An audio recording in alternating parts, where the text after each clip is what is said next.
Changes in SantaCon. Pay attention to this. Roundabouts, circles, and snowbirds are driving me crazy. Medicare deadline's coming up. We're going to talk a little bit about solicitors, what's allowed in the villages, and boats in the water level in Lake Sumter. Let's get started on one more thing.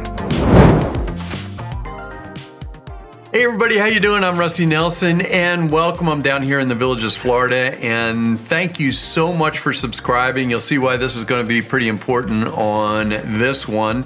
You can use the QR code right there. I'll flash that up. I do use those once in a while, but whatever you do, you can use the link down in the descriptions also, but make sure that you do ring that all bell. That way you'll get notified of all the updates and not just what Facebook thinks you should have. Anyway, thanks a lot for that, subscribing.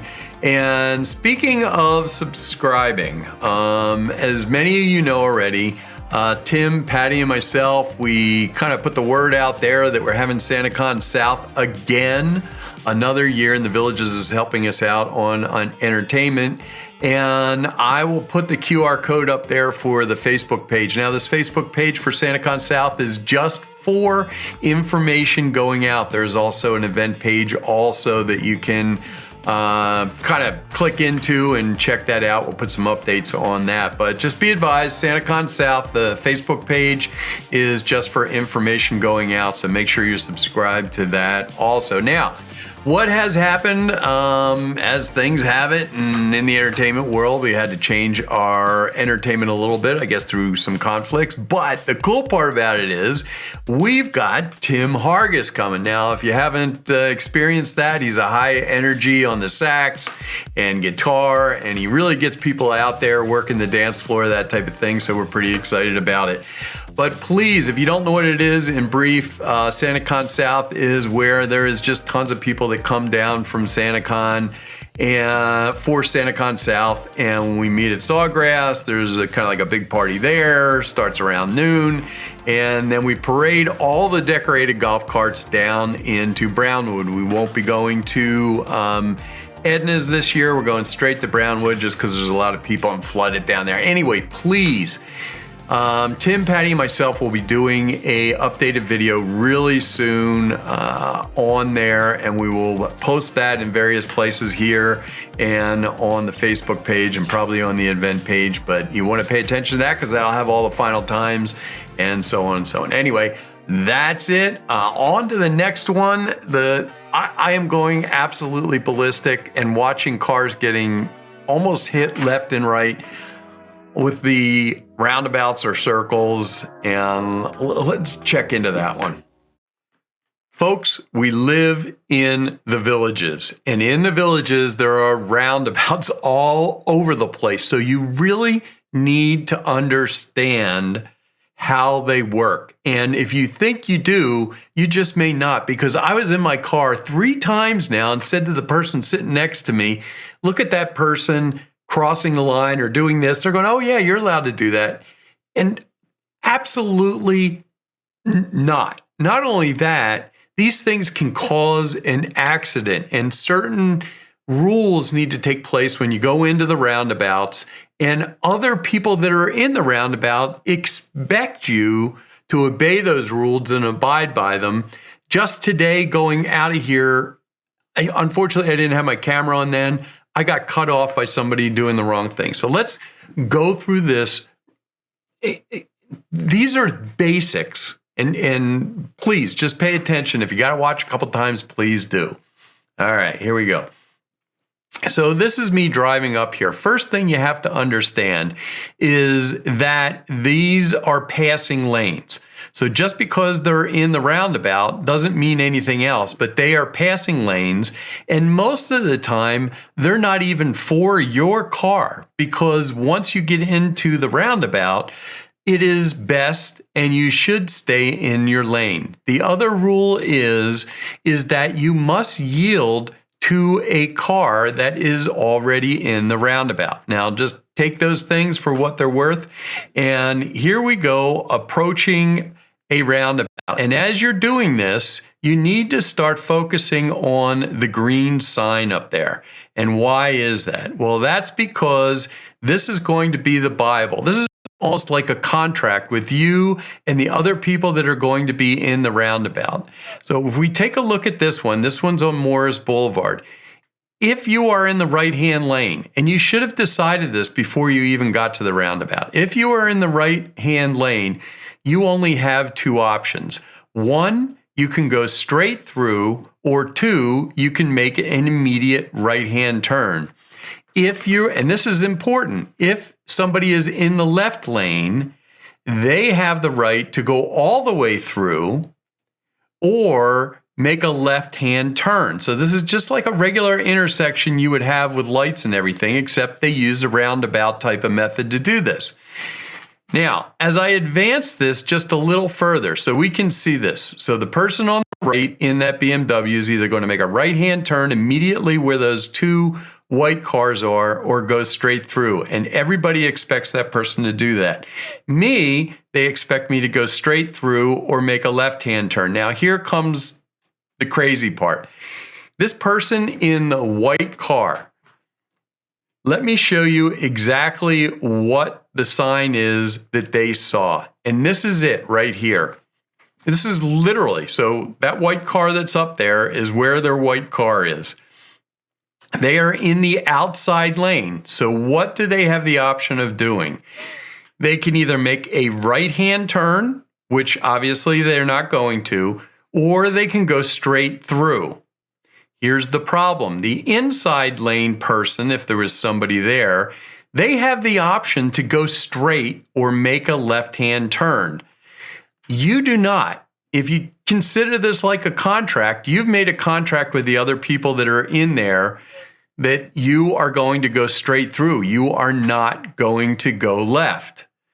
Whoops, sorry about that. And let's take a look at the roundabout from above, all right? They are down there on Stillwater, and this is the exact places that we're at. In fact, you can see the white car down there over on the right-hand side. Inside lane, just like I said, has a straight through arrow. Your only option as you enter this roundabout is to go straight through. You've already committed to it. If you are in the right-hand lane, you can either make a right away, just kind of curve around and go out, or you can go straight. Just because there is a dotted line up where that white car is, doesn't mean you have the option to do that. You've already committed to going straight, and you're about ready to see why this is a problem. Because if there was a car to the left of that white car, they have the right to go straight. You're going to end up hitting them, which I just had happen to me. So don't tell me it doesn't happen. It's almost like a daily occurrence.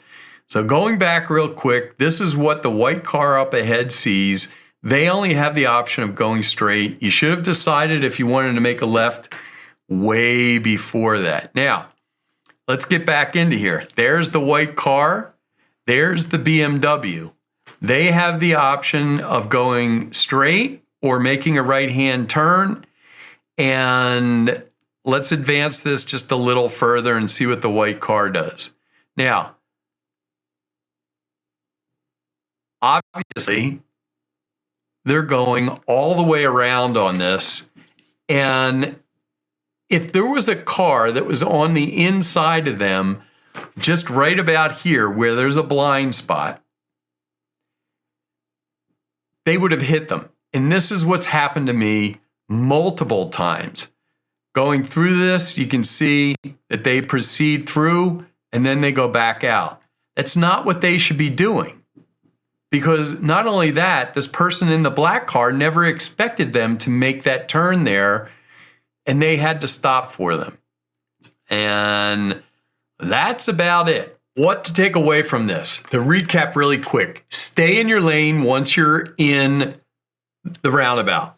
Stagger yourself. So don't let a car get right in your blind spot or right next to you when you're going through a roundabout. Focus on the green sign before you get into the roundabout. And you know, if once you get into the roundabout, you're going to pass the first two, or you know you're going to make a left-hand turn out of the roundabout, right? if you're going to make that left-hand turn, you've got to be on the inside, all right? Because the inside people have the option of going straight through or making the left. The people in the outside lane or the right don't have the option of making that left-hand turn. Now, I know there's a couple of exceptions, but that's about it. Please be careful. I know the snowbirds are up there half the time and they don't have to deal with those. But if you just do those couple of things, stay in your lane, focus on the green sign before you get in there. Left-hand turn, you know you got to be on the inside lane. Anyway, that's about it. Medicare is coming up, something extremely quick. We'll look at one suggestion somebody said, and here we go. December 7th, big day for Medicare. That's when the drop dead day is, and depending on different situations you have.